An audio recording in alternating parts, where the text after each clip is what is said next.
Hei, olen Mika Törönen, taidemaalari ja kuvataideopettaja. Tarkoitus on maalata tämmöinen aihe mun lapsuuden kotikaupungista Tampereelta. Ja ensimmäinen vaihe oikeastaan se, että mä rupean miettimään tästä kuvasta niitä osia, mitkä on niin kuin vaaleimpia. Ja sitten esimerkiksi tämmöiset ihan kirkkaimmat valkoiset täältä mä jätän niin kuin ne maalaamatta kokonaan. Mutta se, että tässä niin kuin alkuvaiheissa ja ensimmäisissä kerroksissa en oikeastaan mieti mitään yksityiskohtia, en mieti näköisyyttä. Eli se on pelkkää semmoista isoa pintaa vaan. Ja tärkeintä on tietenkin se, että on paljon vettä siinä.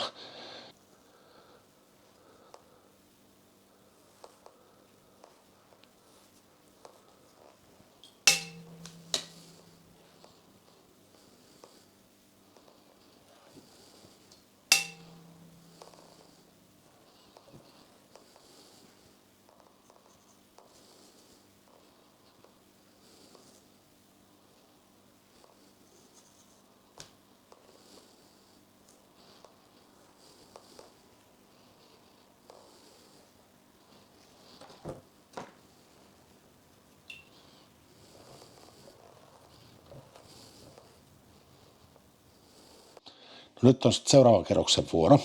Ja jokainen näistä kerroksista kuivuu aina sen aikaa, että ne värit ei niin kuin sekoitu keskenään.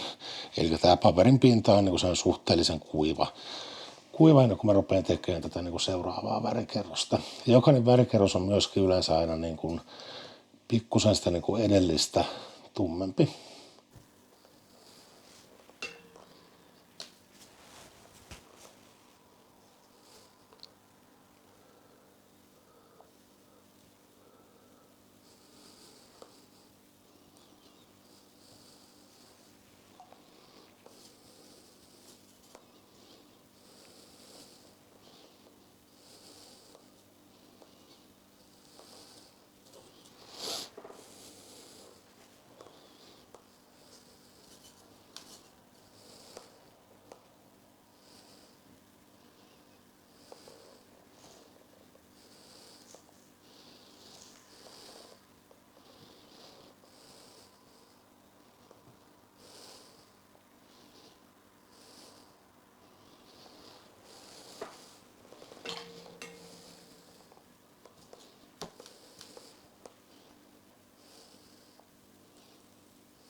Seuraavaksi on vuorossa vaihe numero 3, tai niin kuin 3. kerros.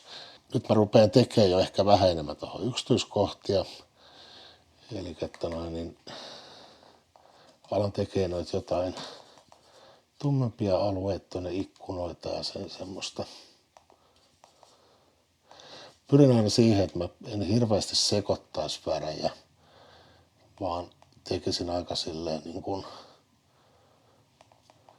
simppelillä paletilla aina. Että se jollain tavalla niin kuin rauhoittaa sitä teosta sitten ja tekee sen niin kuin maalaamisenkin helpommaksi, että voi keskittyä tosiaan niin kuin muuhun kuin siihen tekniikkaan.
Noin.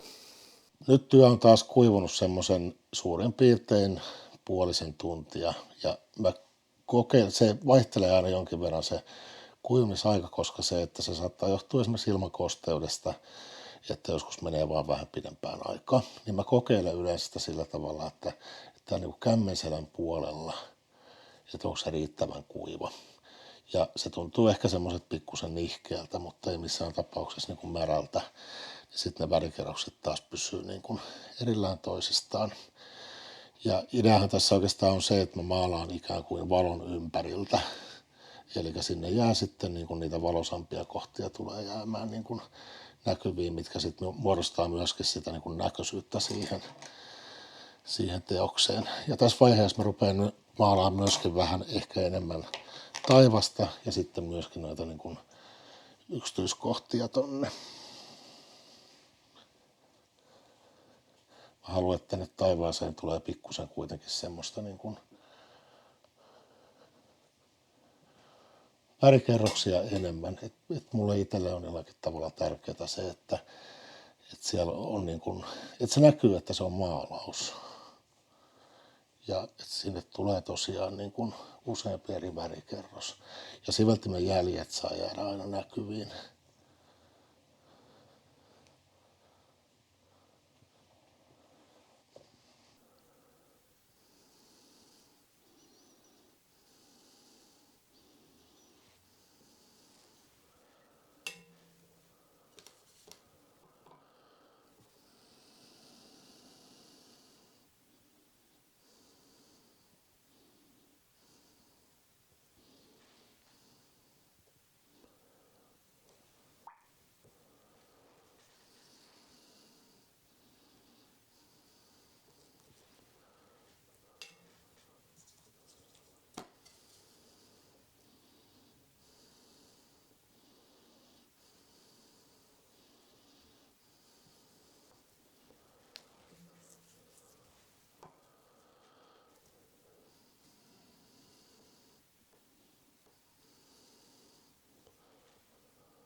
No niin, nyt alkaa sitten oikeastaan se viimeinen vaihe tänään.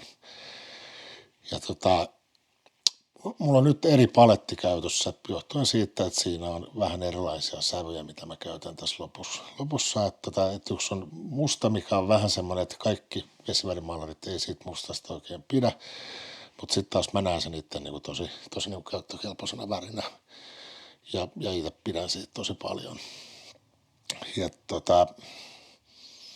mä käytän myöskin sitten niin tähän viimeistelyyn näiden rikkereiden lisäksi, eli tämä oli tämmöinen siveli, missä on niin tuommoinen pitkä tuo harjaosa, eli se, vaikka se on aika pieni tämä siveli, niin se varastoi tosi hyvistä vettä ja väriä.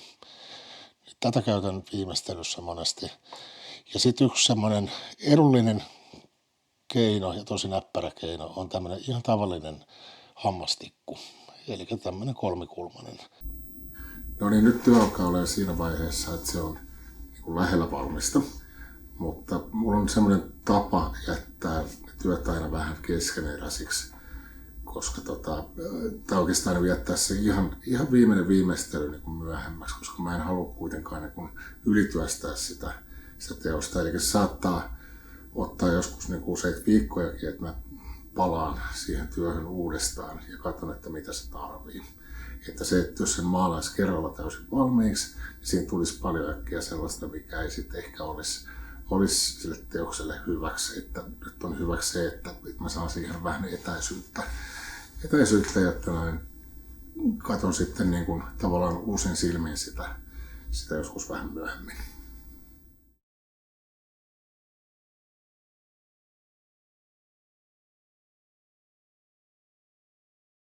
Kiva, kun seurasit tätä videon tekemistä tai tämän teoksen tekemistä. Ja jos se oli teille mieleen, niin mut ja oikeastaan kaikenlaiset asiat, mitä mä järjestän, näyttelyitä, kursseja ja vastaavia, niin niistä löytyy parhaiten tietoa esimerkiksi mun Facebook-sivuilta, jotka löytyy nimellä Mika Törönen. Ja sitten myöskin Instagramista löytyy ainakin teoskuvia aina julkaisen siellä, niin se on semmoinen hashtag kuin Mika Törönen Art. Kiitos.